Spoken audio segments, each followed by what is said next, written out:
Hey, what's going on, everybody? Keep Moments Full Color, and today I wanted to talk about Kingdom Hearts 3, my feelings about the game, and a few theories I have. Now, there will be spoilers, so if you have not beat the game, I suggest you leave this video right now, beat the game, and then come back. If you haven't played the game and we're trying to figure out if you wanted to play it, how if you were on the fence about it, stay tuned. I'll try to be spoiler free. I'll make no promises. And if you have never played a Kingdom Hearts game and you were trying to watch this to figure out if you should play one, do not play. Like, this is not a good entry if you're just trying to get into the series. This is 9 games and a movie in the making. If you wanted to play this game, you should start off with Kingdom Hearts 1, Kingdom Hearts 2, Birth by Sleep, Dream Drop Distance, and then with 2.8. After you play those titles, then you can play this one. I think you'll be able to keep up with the story. But even then, some things will be a little lost upon you. Now, Kingdom Hearts has a rare issue that doesn't happen in games. When you look at the game, it gets about an 8.5 to a 9 if you were to try to give it a score. Yet, the game kind of gives a feeling that it should be lower than that. I'll explain why that happens with some games in a moment. But first, I kind of want to look at the game in its entirety. Firstly, we'll look at the visuals. Now, the visuals are great. They're gorgeous. One of the greatest assets that this game has is that it is consistent.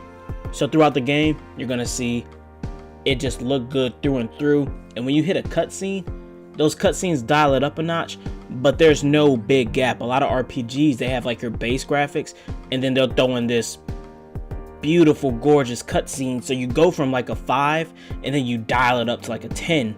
And it kind of like plays tricks on your eyes. Not plays tricks, but you know, it's very visible. With Kingdom Hearts 3, it's at like an 8 in all times, and then they'll dial it up to 10. And then you're like, oh wow, like these cutscenes look really good. But then when you come back to in-game, it doesn't feel like you lose a whole lot. The gameplay is smooth, the gameplay is responsive. I've never had issues where I was hitting an action and it did not happen, or there was lag within me hitting a button and the character executing that command. Plays well, the user interface very easy, especially if you play the Kingdom Hearts game. If you play the Kingdom Hearts game, you're gonna pick this up like it's nothing. Like, honestly, you're just gonna dive in and you're not gonna even think twice about it. In fact, you may notice that it is much smoother than the other Kingdom Hearts games in terms of playability. So the game looks good, it plays good. You get about 50 hours worth of gameplay. If you do everything, you may be able to take it up to like 55, 60. So like with these 3 things, you're like, wow, the game is sounding really good, right? And that's where you have the Discord. Now, like I said before, Kingdom Hearts 3 is a culmination of 9 games and a movie. Alright, so I'm gonna refer to pretty much all this as the Xehanort arc. Xehanort is a big bad. He's been doing stuff all this time. In this game, Xehanort sets to execute what he's been doing for these past 9 games in the movie. So the game tries to tie up all these loose ends. It's trying to bring storylines that have been in the background together. However, they're also pushing the Disney World storyline, and that takes the priority. So the Disney Worlds, they take priority in terms of storytelling. The Kingdom Hearts story kind of takes a back seat. This isn't a bad way to tell a story. However, you need to ensure that the stuff moving around the background is moving around seamlessly. It's moving around in a way that the user or the player can understand and also notice. However, they didn't have much going on in the background. In fact, at one point, one of the bad guys from Organization 13 ends up telling you, we're actually just stalling. But before I go into depth on that, I want to talk about the beginning. Now, the very beginning, oh, by the way, spoiler alert. In the beginning, spoiler alert. You ready? Alright, let's go. In the beginning, Master Yen Sid tells us that after the events of Dream Drop Distance, we succumb to the darkness and therefore have lost a lot of our Keyblade powers. All of them, in fact, and that we'd have to work to get them back. As soon as you leave him, you have the ability to use Disney attractions. That's right, you pull out Disney World rides to hurt people with. I have no issue with putting out Disney World rides. I mean, that Magic Carousel, you know, that's a very painful thing to go through. But it is never explained how you have this power. Like, it's like, hey, you lost all your powers, and then you just go and pull out, you know, the splash ride from Disney World. And it's like, I don't understand. How is it that I lost all my powers and I can do this now? You also have the power to run up walls and do a bunch of other things that you couldn't do in Kingdom Hearts 1, 2, you know. I mean, you could do it in Dream Drop Distance, but there was a reason given for why you could run up walls. And for those who haven't played it, play it and you'll figure it out. But this is just one of the many kind of plot holes that exist within the game. However, like I keep saying, it is 9 games in a movie and culmination. There is so much that it is hard to incorporate all these storylines and tie it up really nicely.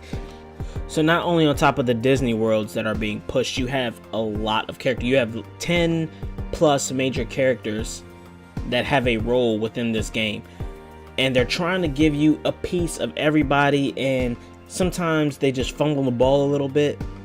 Kairi is turned into a Sakura.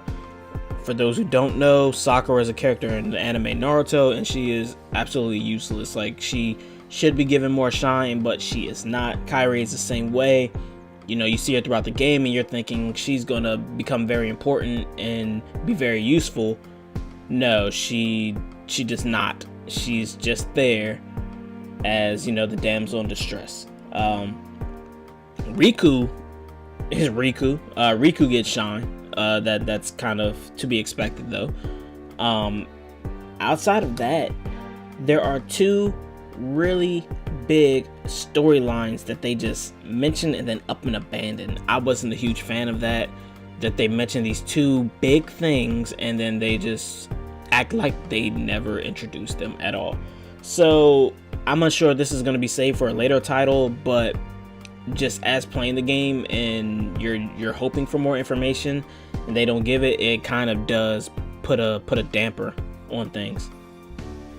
Now, if you all would excuse me for one moment, I like to give myself a pat on the back because I feel like I haven't spoiled too much about the game for you guys. So I'd like to just go ahead and do that right now. Now that I'm done with that, I've talked about the game. Like I said, I would give it like an 8.5 or 9, although they do miss the mark story-wise with a lot of stuff. It's still a great game. It's fun. It is very, very fun. The difficulty could have been dialed up a notch. It did feel a little bit too easy at times, but in terms of just a game that I had fun with, they really did a great job visually with the soundtrack, which was amazing. They had really great music placement. It was just phenomenal. The cutscenes were beautiful. I love Square for that. Square is probably my favorite developer or, you know, crew in terms of giving you a beautiful cutscene. They're phenomenal with it. So I said I was going to give you 2 theories. I'm going to give you 2. I have more, but if I give away all of them, it's going to really ruin the ending of the game. But there is a secret ending, so I feel like I can spoil that a little bit. So let me give you this one spoiler. Now, at the secret ending, you see Riku and Sora in some realistic looking worlds. Very realistic indeed. Now, I want to mention that there is a complete absence of Final Fantasy characters within this game. However, there are tons of odes to Final Fantasy. I'll leave it to everyone who plays the game to figure out where they are, but I'll give you one. In the Pirates of the Caribbean world, you have a ship. It is called the Leviathan. The Leviathan's ultimate move is called Tidal Wave. Now, for all those who have played Final Fantasy, you know that Leviathan the Summon's ultimate move is called the Tidal Wave. And this is one of so many. Look in the Toy Story world if you really want to figure out where a lot of these Final Fantasy references are. But at the end of the game, you see Riku and Sora. They're in realistic looking worlds. And I think with the absence of Final Fantasy characters, it kind of shows that that's where they're ending up at. I think Final Fantasy will play a big role in Kingdom Hearts 4. I think that they also will get away from the Disney worlds. And I think they'll probably go towards some Star Wars or Marvel type world, something with a more realistic look to it.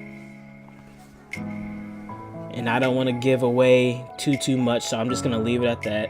However, you want to post in the comments, we can definitely talk about it down there. Oh, I said I was going to give you 2 theories. My last theory, Sora can time travel. If you play the game, there are very key moments where I think time travel has been done. And for those who are wondering, How can he time travel?